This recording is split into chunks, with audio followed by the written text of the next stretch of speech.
So let me just conclude this lecture with some results on the parsing problem using the re-ranking models that I just described to you in conjunction with the perceptron.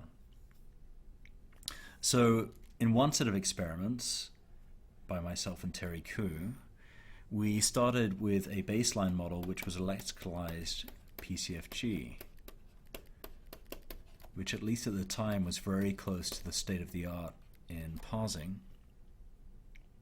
And that scores around 88% precision and recall. Remember, F measure is a kind of average of precision and recall in recovering subconstituents within a parse tree.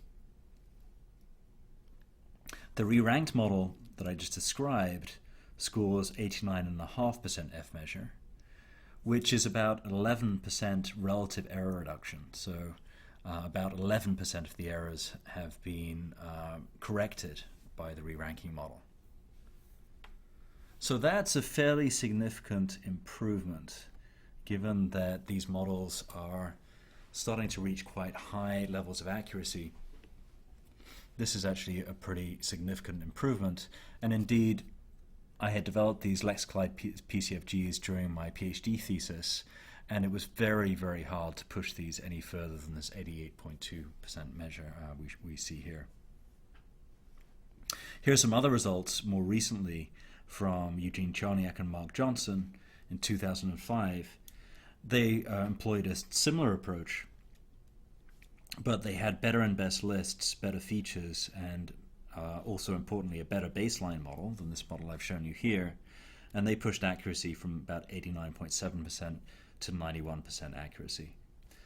This is actually very, very close to the state of the art in parsing performance. So the re-ranking model again gives a pretty significant gain and actually produced one of the very best results we've seen on parsing.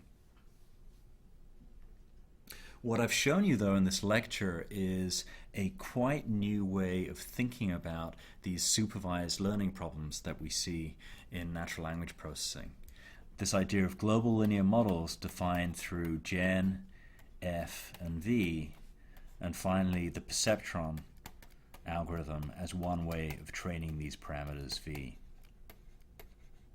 They give significant improvements on these re-ranking problems, but perhaps most importantly, they're going to open up a whole new way of thinking about algorithms for problems such as translation or tagging and parsing, and we'll see how we can apply these models in several other contexts in the final week of lectures, which is the next week of this class.